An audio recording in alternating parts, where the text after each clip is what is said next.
Right, guys, welcome back to the podcast. So today we've got Joe Boyle, and we're going to be talking to Joe all about her journey, how she came about JD training, and also experiences on the program, including our recent visit down to Farmers Strong. So Joe, welcome to the podcast. Thanks. You're welcome. So let's get into it, Joe. So obviously today we're going to be talking about like your experiences here at JD Training, like how you came about the program, how you found us, whether you found us online, whether it was someone you knew. So just to start us off, tell me a little bit about like what was you looking for, what your struggles have been, and like kind of what led you to the point before you even found us. Were you unhappy? Where did it come from?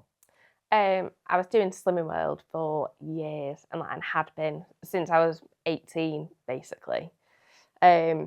It just wasn't working. I got into a habit of binge eating. Well, I think I've always struggled binge eating, but got into a habit of binge eating like some of their free foods that you're allowed unlimited amounts of, and just got into that habit, and then was frustrated because I wasn't losing weight. I've been going to the gym for a longish time. I've had PTs, but just none of it was working because it kind of was all just disjointed. So my food was through Slimming World, PT was separate, and it was just, I'd seen from the sidelines, because I'd followed Gemma from Slimming World. Yeah. So I'd kind of followed her journey through that, and then saw she was doing JD. And there were a few times I was like, oh, I'm interested in it, I'm going to see. And just never did. And then I was driving to Edinburgh for my 30th and was like, something needs to change. I was speaking to my mum and dad and I was like, I could start this, and it literally starts just before my birthday. I think I'm going to do it. It's the best thing that I've done. Cool. So when you say, like, that's quite rare in the fact of when I speak to people normally that have been part of any kind of dieting club, is they've not exercised alongside it. So a lot of times people would lose weight, but they'd lose weight through simply nutrition, or they wouldn't get results, but they wasn't doing any exercise. So I'm interested just to know a little bit more about, like, why did you decide to exercise alongside it? Did you know exercise was good for you? Was it you thought it was part of your weight loss journey? Is it for mental health benefits? Were you sporty? Why did you decide to kind of exercise alongside it? I've never been sporty. You've never been sporty? I seen you laughing then. I was like, I was the person at high school that would got hypermobility. Well, I got diagnosed with hypermobility, so I can't do PE. That's my joints hurt. That's my go card.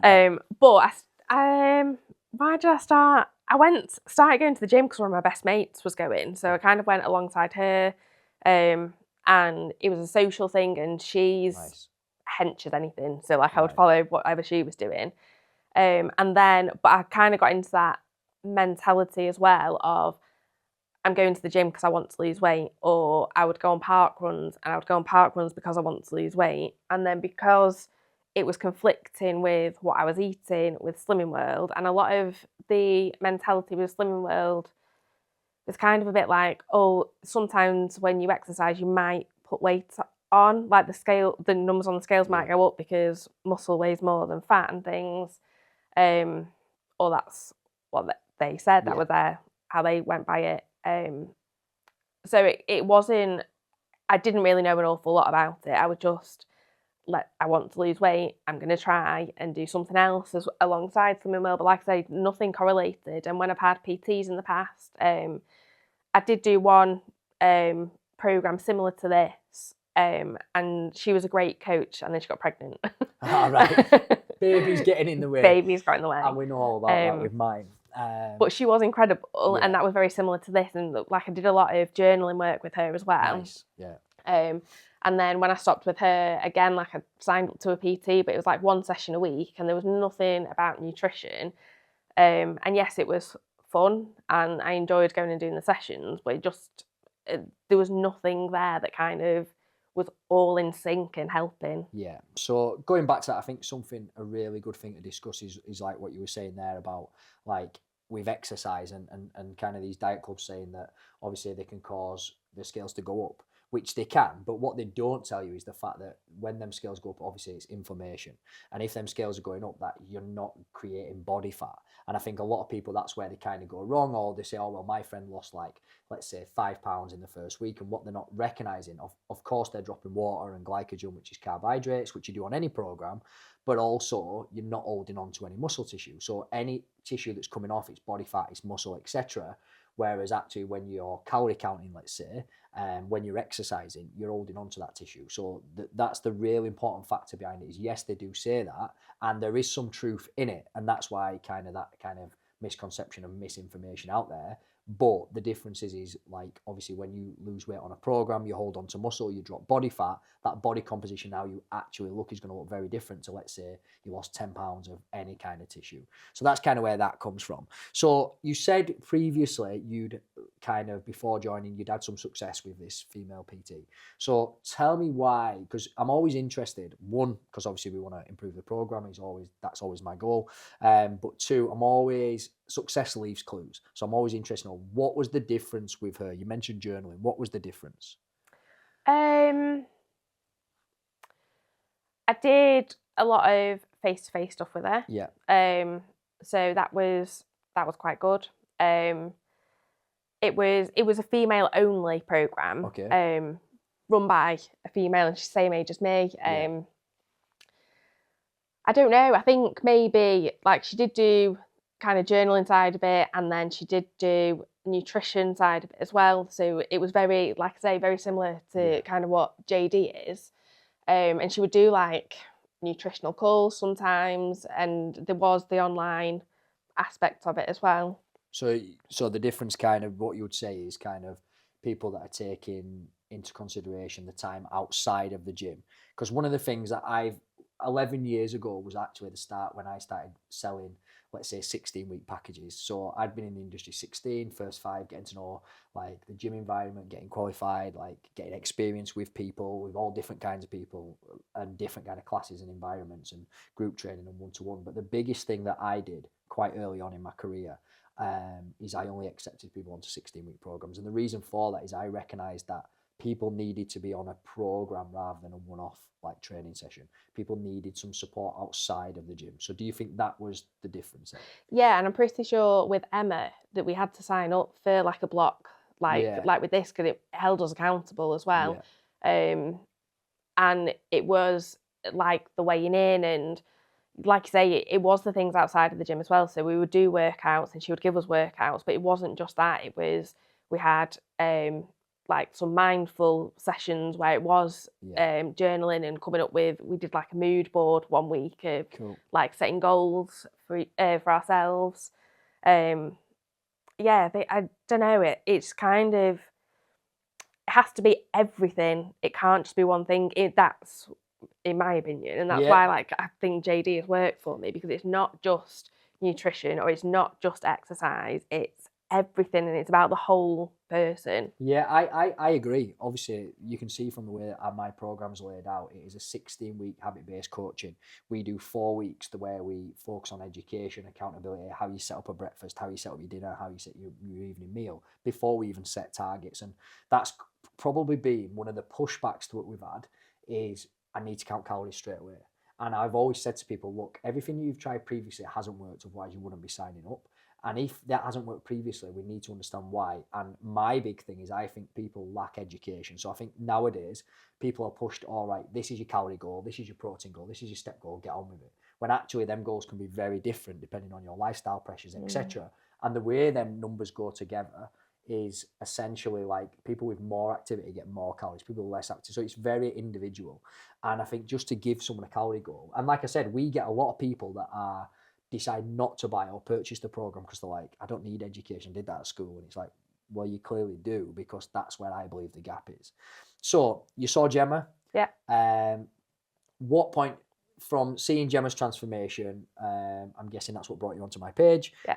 How long did it take you to kind of purchase the program or reach out? Because one of the things that we're recognizing, this is one of the reasons we're doing the podcast, is a lot of people that we talk to, a lot of our success stories, a lot of people that have done really well with us always say, like, I consumed your content for, say, 3 to 6 months before deciding to buy. We sat in the background, watched the results come in. So this is the reason behind this, is so people resonate with it and go, all right, okay, well, actually I can get more information from these podcasts. I can hear from the client, which is super important in my opinion.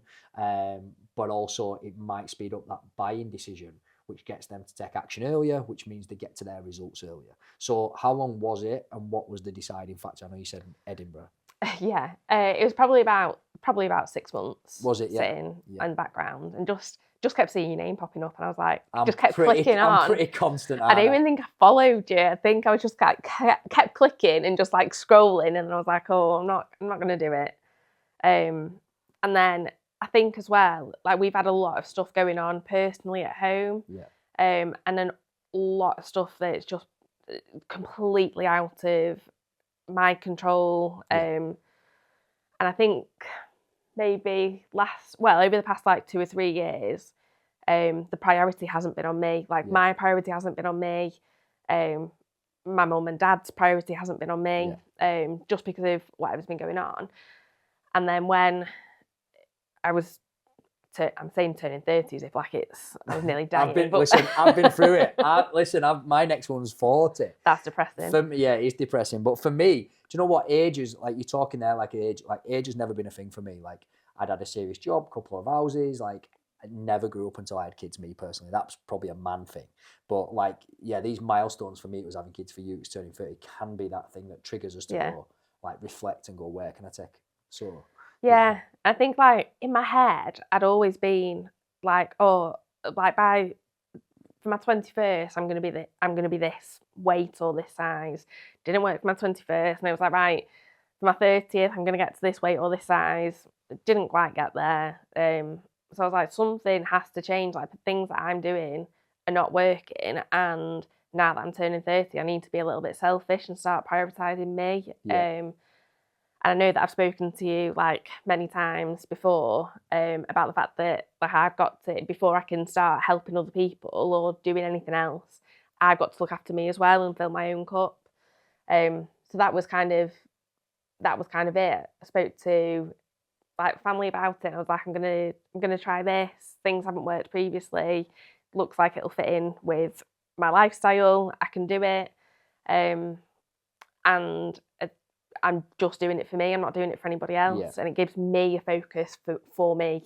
Yeah, and I think going back to what you said there, I didn't want to interrupt, but I think that is everyone's kind of, because essentially if you've got things going on, whether that be family, whether that be in work, whether that be kids, for me, I think a lot of the time we can start to convince ourselves that it's selfish to take time out. It's selfish to like want some space and go to the gym or make time for yourself or invest in yourself financially as well sometimes. But it's actually selfless. Like we talk about all the time, not on messages, but also on the group calls, don't we? Where like literally, I believe, I'm obviously biased. I've said that on every podcast. I am biased, but I believe if you take time out to focus on the way you want to look and the way you want to feel, everything else gets better. If you watch someone when they generally get a career, their career will get better, but something else will take a hit. For example, JD training, my family life had to take a bit of a hit as it took off so quickly. If you watch someone who gets in a relationship, their relationship like gets better, their happiness gets better, but generally their health might struggle because they're giving so much of that. I genuinely believe that health and fitness is one of them things where if people invest in themselves and they get results and they look and feel better, every other area of their life gets better because they show up better for friends, they show up better for family. You said before about being a teacher, so you show up better in the classroom, there's a better version of you at the front. And I genuinely believe that it is a life hack to becoming a better person and self-development, really. So you decided to join. What was your first impression? Give me a breakdown of like, I don't know, the first day, the first week, the first month. Like, what was your first impression? I suppose the first call. Tell me a little bit about like what was your first impression and kind of what did you take from that? Found it overwhelming to start with. Did you? Yeah. What did you find overwhelming? The program or me? Not you. I'm used to worse. Yeah. The program, I think, but I think there's a lot to learn. Yeah. But I like learning. And I think I put a lot of pressure on myself of if I'm going to do it, I want to absorb as much as possible, which is why I think I'd only been on the programme 2 weeks and then I drove down to Milton Keynes to do the park run, which was mad. But I was like, if I don't fully embrace it, I'm not going to do it. So I had to do that. Yeah, and I think, again, massive, and I'm glad you brought that up because that's one of the big things, and I've spoke about on the other podcast, is I always say, like, there's a picture of me with, obviously you've met Jeff, Carol's other half, with my arm around him, and it literally says at the bottom, fuck online training. This was before, obviously, I went online. But the reason behind that is I genuinely believed it would be hard to build a relationship. And that is why, as a company, of course, it cost me a lot of money to put the events on and get the videographer, etc. But like, I genuinely believe, forget the company, forget the business, that is a big part of getting a result. I genuinely believe that having that connection with someone, them having that connection with you, them meeting other people on the program, some who have just started, some who may be way ahead, like you meet Helen, who's like lost over 100 pounds. I genuinely believe there's something in that connection that can keep people engaged. And if you keep people engaged and the adherence is good, you will get results along the way, regardless of what them results are. So yeah, I think, what was your first thought, like obviously coming to Milton Keynes? Because like, which was it, Willen Lake? Is that Milton Keynes? So there was quite a few of us there, wasn't there? And there was quite a few like, how did you feel? Because I always worry that people from the outside see the community and like, oh my God, they all know each other, when really, like some of them have only met like once or twice. They just look like they know each other because they tag each other, and we've got quite a good culture within the community. So how did that feel? What was that like? Yeah, like from my drive down, first of all, I didn't even bloody know how far Milton Keynes was. Geography's not your strong point then. No. And when I passed Birmingham, because I didn't come to the Birmingham one, because I was like, oh, it's too far. And I was like, oh, shit. Like, I should have gone there. So I had that exact mentality of everybody knows each other and I don't know anybody. And then spoke to Catherine, who was talking to me about poo, which like broke the ice. Yeah, that's one way to do it, isn't it? Yeah, and then went round with Alison, and she was just so lovely. Yeah. And then it was like when we went and had a coffee afterwards, just everybody was just so. It wasn't. I think I've grown up, and like my experience in high school and like pretty much ever since then has been like groups of people being quite cliquey and just staying in a little group. But it just was not like that in the slightest. I think when, like, if you're on a weight loss journey, it can be quite lonely at times. It can be really lonely, and it can be a place where, like, you don't want to talk to family, no matter how supportive they can be, or your friends and what have you. But I don't know, you're just never alone with like the community, whether that's being at the community events or even just calling out somebody online. Like, there's always someone there. And always somebody in the same boat. Yeah, 100%. And I think that is something, again, as you know, like we invest a lot of time, a lot of effort, a lot of finances into making sure that people connect. Like, it's a big thing of ours, because I think there's a lot in it. And that is the reason, is it can be very, very lonely, and it can feel like you're on your own. It can feel like you're the only one that struggles from X. You're the only one that struggles from Y. Whereas, and that's the whole idea of this podcast, is to get it across to people that, like, I had a client recently, Mariana, she won't mind me saying, she said it in front of everyone, and Mariana's in incredible shape.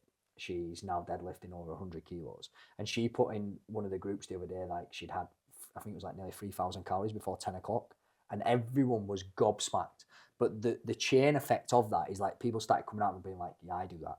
Yeah, I do that. And suddenly people were putting their hand up, and it kind of gives people permission to go, yeah, I do that. And it's like, people, they have a lot of guilt and a lot of shame around the way that they consume food, that they just try to just hide. Whereas actually, I believe the power in making a change is the acceptance of it, being honest, but also sharing that with people that obviously do the same thing. Like, we all do it. Like I said to you guys, I got back from Farmers Strong, like it just after any event, and I'd be lying if I said not, I get like a bit of a low as soon as we've had the event, because I think, wow, I'm putting so much time into business. This is what it's about. It's about connection. It's about meeting people. And then it's like, well, you just get this natural low. And the first thing we did is we got a McDonald's. And I think I said it on the call, and I got so many messages, people being like, oh my God, like, I can't believe, like, you got a McDonald's. Like, I'm a human being. Yeah, it's like when people see me in that, I don't even know what they're called. What's them? Like, the Udi. The snooty, or what's it called? Udi. Udi, yeah. And everyone was like, oh my God, like, I never thought, because I'm so direct, always on the call, always on it. My habits are like ingrained in me. But it's like, yeah, sometimes eat chocolate, put my Udi on and sit with the kids, like, and people like, just, I don't know what it was. Everyone's like, oh my God, I didn't think that. Do you know what I mean? So yeah, and I think going back to what you said about the meetups, I think you embraced it quite quickly. And I think the crazy thing now is, if you imagine you embraced that in January, and then now people coming to the Farmers Strong are looking at you and feeling exactly the same way. They're Yeah. like, oh, they know each other, and like they're going through that. And that's what I say to them when they come. He's like, look, these people, they do know each other, of course, and they have supported each other, so they have got a connection, but it's not a click. And that's one thing I've always, even in person, it's not about like, it's not, everyone's got their problems, everyone's got their struggles. Mine might not be in health and fitness, mine might not be my weight, but it doesn't mean that I haven't had to overcome things. And it's making sure that like nobody gets into that thing of like making it a click. That would be my worst nightmare in a community. It should be open to everybody, because everybody has struggles and everybody has to overcome them. So talk to me a little bit about then, what's your journey consist of? What results have you had so far? Where do you want to go? And tell me a little bit about the struggles as well. So not just the pluses, but the struggles. So I mean, my struggles are the scales. the scales. But so I've not had like the hugest weight loss at the minute, and I'm saying at the minute, because I still struggle with not necessarily the nutrition side, but admitting to myself of what I've had to, like saying about Mariana's tracking those like 3,000 calories before 10 o'clock or whatever. I still have that struggle of like, I've just put this in my mouth, but I don't want to see it written down. But I remember seeing Andrea had put something on Instagram about she'd just smashed a share bag of crisps, and she even tracked that. And then speaking to Hannah as well, like I send Hannah. You've got that little buddy up now, haven't you? Yeah. She's here tomorrow, Hannah. All being well, she's here tomorrow. Well, sending her pictures of things, like she's like, but have you tracked it? And I'm like, well, I wasn't going to, but now that you've said it, I will. So I'm still like trying to get my head around that bit. We spoke a little bit before, and like obviously I can't say that I've had them struggles with food, and as you well know on the calls, I never ever would pretend. I think there's something really negative about someone that pretends to relate to someone to get them to continue on their journey. But one thing I can relate to, and the one thing we spoke about on the last call before, is I see it like money. So we've all had them times where we've spent too much. It's been Christmas, we've been on a night out, and you just don't want to look at that bank balance, but it doesn't stop you spending. And that's the way when people are telling me, and obviously I've worked with thousands of people, not only in the last 2 years, but over the last 18 years. And that's when they're telling me, and I'm listening, and I'm consuming that content off them, and I'm really talking to them about how they're feeling. It's exactly what you just said there. It's like, I know I've had it, but I'm not quite willing to like admit it to myself yet, never mind to other people. And I think that's good that you share that, because I think a lot of people, I don't want, of course, JD training is about results and it's about community. But what people have to see about results is it's not like this. No. And some people that start off really well, then come back like maybe 12 months later and in the exact position. And then some people start off really slow, and then something clicks, whether it be, I think this kind of little buddy up you've got with Hannah is going to work really well, but something clicks, and then it just, from that point on, they make progress. But obviously you attended Farmers Strong recently, and you've obviously made incredible progress in your fitness, and it isn't just like one metric meets all. No, and I've had like so many people saying, like complimenting me and saying like how much I look like I've lost weight, and I'm like, thanks, the scales didn't suggest it, but thanks. And I do like think I look so much different from when I started. It's just me getting my head around. Like whenever we do the check-in and it's like, what can I help you with this week? It's like, you can't help me with anything. It's got to be me. Well, I can now because I call you out every day. You do. Yeah, you do. Yeah. Hence the gingerbreads over there. Yeah. And I think this is another thing to kind of think about, is the thing that's going to get you more support is the fact that by attending the events, you raise your hand. By participating on the calls, you're raising your hand. And I always say this to clients, like, I obviously do have favourite clients, the ones that do as they're told. You know that. I'm quite open about that. It's the ones that do as they're told. They're my favourite. Same with kids. I know you shouldn't have favourites, but I definitely do. It's the ones that do as they're told. But by you reaching out gives me permission. Like you'll often see now, I comment on your story. You'll be reading a book or your iPad, and I'd be like, go get your steps in. Yeah. But you can't do that unless that person's putting their hand up. So I think a message like for the people watching is, if you do join or whatever, or even if you haven't joined yet, or you're going to join something else, is put your hand up. The more you engage with the program, the more you engage with the person, the more that is an invite for you to kind of inviting them inside to go, yeah, I want support. Whereas I think sometimes as a coach, you can watch these things coming in on Instagram stories and you want to comment being like, does this really match up? Like, is this cool? Like, you want to comment, but if you haven't had that invite and they've not put their hand up saying they want support, you have to be really, really careful about them boundaries. I find that the most motivating. Like, genuinely, I've got such a, like, I've had to say to, because I live with my mum and dad, like, the amount of times I've had to say to them, do not let me have this, or please don't do this, or and like my friends are, I love my friends to bits, but sometimes they can be such enablers of just have, like, it's fine, you've done amazing, just have this, just have that. And I'm like, but for me, it's not just that one, it's then the next day. Yeah. And I'm fine doing it that night, and that's not my battle, it's the next day. So like, you calling me out actually really helps, and having somebody that doesn't let me or doesn't enable me and get me to do the wrong things, like, I need that. Yeah, and I think going back to like the enabling things, and I think a lot of, like, obviously I've developed, so from where I was to then eventually I went to university, then from university I've kind of never been home, and then I've done some personal development stuff, and then I've gone on to obviously start a business. And one thing you have to realise, or I think people have to realise about people that are enabling, is they're not necessarily, like, people like, oh, you need to disown them, or they want this and they don't want the best for you. I don't think that's true. But what people want is the version of you that they've got. And I think this is things where we've got to be really careful, where whether it be our family, whether it be our friends, is people are like, oh, you just need to cut them off. And that's just not true. Like, you don't have to cut them off at all. But what you have to recognise is, when they're not wanting you to change, or whether they're enabling you, it's not because they don't want you to do well. They do. But the bit that they're scared of is, if you change, what does that leave them with? If you suddenly don't want to go out for food, what does that leave them with? If you don't want to go for drinks, what does that leave them with? If you decide you're not drinking, does that trigger them into not drinking? Do they feel like that's not going to be as fun? So it isn't always a negative thing. It's like they just really enjoy. I had it recently with my in-person clients. Like, I felt there was like, when the online kick like boomed, I had to put one-to-one clients into groups. And at first, they love it now. As you can see, they all came at Farmer Strong together. But at first, I think there was the kind of like, I don't think they resented me doing well. Definitely not. I think they all want me to do well. But they were like, well, we wanted you to do well, but we still wanted our version of Joe. We wanted this much time, this much attention, and they just weren't getting it. So it's sometimes them enablers are not like, they're not doing it out of hate, definitely not. And I think too many people, and I think this has happened in the fitness space a lot, where they're like, oh, you just need to cut them off and have just fitness friends. And that's just not true. Of course, we need people that are supporting us, just like I need people in business that support me. But we do need to be able to recognise that these people don't want bad for you. They just want that version of Joe that suits them. Yeah, like we spoke about this on a voice note the other week, didn't we? About the fact that one of the biggest things for me is, I've always seen myself as the fat friend in whatever friendship group I've had, and I'm pretty sure there is something in my head that like kind of self-sabotages sometimes.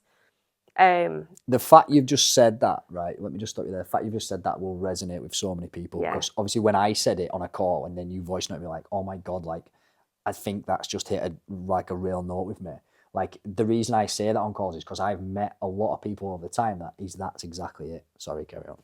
Yeah, and like, I think a lot of something inside me is like, but if I no longer am the fat friend, what if, like, things still don't fit into place? And what if, like, I don't know, I said to you, what if I'm still single and I'm still like, does it just make me, am I just a dick? Yeah, but what you got to remember is, and I say this, so like, you'll probably see, and people watching this podcast will probably pick up on it, like, I will constantly say, like, before the business blew up, like, I was brought up here, this is where I'm from. And it is that fear of letting go of a certain part of you. Yeah. And also it's fear of failure as well. It's not even just like, maybe I'm just a dick. It's like, well, if I fully embrace, like, I'm now a business owner, what if in 2 years I'm not a business owner? I'm not in the business owner circle anymore. I'm a kid off a council estate anymore. Like, where do I actually sit? So it can be really scary. And mine, I'll be really honest, like, I held on to like what would be my traits that were holding me back. I held on to them until kids. The minute I had Giovanna, that was it. it was like I let it go. I had to come out of certain environments. I had to come out of certain groups because what I was doing is I was holding a personality which was the alpha male. I'd been brought up where I'd been brought up. I'd always been brought up playing football. I was good at sport. I was the popular kid. Like dark skin, I was fairly popular with girls. Like I'd worked in a gym, so everything was just feeding into like he's an alpha male. He's an alpha male. And then when you want to be a father, you're like, well, if I'm an alpha male father, I'm probably going to mess this up. And I've also like made lots of mistakes on the way, and also I don't feel like I want to be an alpha male, but I actually don't know how to behave. And that's scary, is making that jump. And like I said to you on the voice note, is like, I definitely don't understand what position you're in. And I would never pretend to, because I think it's really patronising. But I completely get it, because for me to develop as a person, as a father and a business owner, and you'll see, I still do it now, like, and I'll still do it on calls where I'll be like, oh, well, I'm this guy. And I'll revert back, and it's like a bit of a safety technique, isn't it? Where, and so I completely get that. And I think people watching will get it as well, because when you say it and it resonates with someone, they're like, yeah, like I was this person at school, I was this person at high school, I was this person in the office, I was this person in work, I'm this person in a night out. So actually, if I'm not that person, where do I fit in? And I think that can be really, and this is why I say, like, you hear me say it on the calls all the time, and I know it triggers like a million people, but like losing weight is easy. It's a mathematical equation. What is hard is unpicking all this stuff to eventually get to your point where you're confident stepping into that version of yourself. Yeah. And that is why I always say, like, as you well know from the book and like from James Clear, is like, you need to think of every single day, every single action you take, whether that be steps, whether that be food, is this is a vote for the person that I want to become. So does the person that I actually want to be and become, do they have a takeaway? Do they like take chocolate to bed? Do they do X, Y, and Z? And if not, then we need to start making a vote the other way. And I think the thing that you said there will resonate with lots of people. So it's now you have to recognize that, as we spoke about, and go, right, okay, how do I overcome that?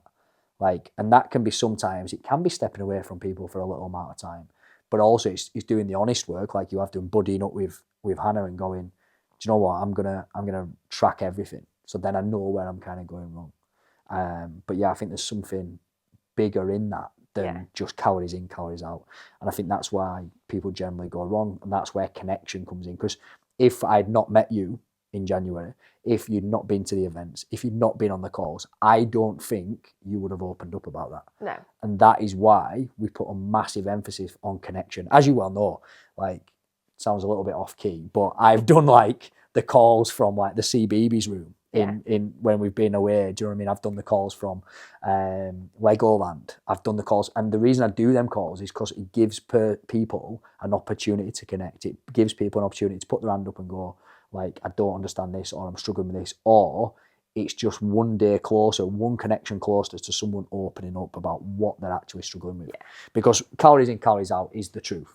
Whether people like it or not, that is the truth. But this is the deeper stuff that stops people getting that way. So since that moment then, how do you think, obviously you've buddied up with Hannah, what's changed and what's your plans with regards, how do you think you're going to try and overcome that? Put you on the spot now, Hannah. Yeah. Like, it's literally anything that passes my lips gets tracked. Yeah. And no matter how hard it is to see, we can hold you to that tonight because we're going for food afterwards. Yeah, I know. We can hold you to that. I've already had a cake today and put that in. I've got 120 calories left. I've not been on, to be fair. It's the only time that I've not actually been on my phone and seen anything. And that gives, again, and we go back to like the person you want to be, and like you just said, it's that you want to take control. Yeah. Like, I've been off my phone today, and although I don't struggle with fitness, of course, I've been to the gym, like, and I don't, like, I'm that guy. But it gives me anxiety, like, knowing that I've not been on my phone today, like how many messages I've got. Has someone reached out that needed support that hasn't got it? And that does give me a little bit of anxiety, so I get the control thing. So tracking absolutely everything. Obviously, you buddied up with Hannah. Yeah. What made you buddy up with Hannah? Like, where did that come from? I don't know. I think I posted on the Facebook group saying, oh, it's when I'd just come back off holiday. Yeah. And was like, because that, again, if I ever have, like I said before, it's not just one day, and it's not just that day, it's like the following day that I really struggle. So when I'd been on holiday, I was like, I need somebody to be alongside me to get me back on. So I posted on the Facebook group just saying, I'm back from holiday. Does anybody want an accountability partner, or can you be mine, please? And Hannah reached out, and then like since we've met up and been for a walk together and things. Was his sister there as well? Yeah. His sister's on the programme, Yeah. That's cool. So then moving forward, we've just been at the Farmers Strong, absolutely smashed that. What's the goal? Obviously, you want to get a bit of a handle on tracking calories, but what's the goal moving forward? And also, what would your advice be to someone who's, let's say, sitting on the fence, thinking of joining either JD Training or just thinking of making a change in general? So tell me, what's your goals first, and then what would you say to people looking to make a change? My goals. Yeah. It's not I don't know, it's maybe I'm scared to say. Yeah, well, this is as you well know, like I'm a big believer, like I put it out in the universe that one of the things that I do, I genuinely think stress and anxiety comes from the decisions that we haven't made yet. It's the ones that are just kind of constantly spinning around in your head. It's not the wrong decision you made, it's the ones that you just haven't made. So as you well know, because you're on the calls all the time, if I need to commit to something and it's like, I'm thinking, oh, will it work? Won't it work? Is this good? Should I do this? I just say it on the call. Because I know once I've put it in the universe and you lot have heard it, you lot are fucking relentless. Yeah. You hold me accountable. You're like, oh, you said this was going to be on this date. You said this was going to be on this date. So, like... You said you're doing a park run in Southend. Doing 4. Well, 3. I'm going to do 3 park runs in January. You did say 4. Yeah, it probably ain't going to happen 4 because just because of the intake. But we're going to do 3. We're going to do 1. And how can I not? Like, Helen's been up today, Danielle's coming up both from the South Coast, so we're going to do 1 there, maybe 1 in Yorkshire, maybe, because everyone's whinging that I've never been to Yorkshire. And again, it's probably one of the fear factors. Why would I want to go? Like, I've kind of done all my work to get away from there. Like, why do I want to go back?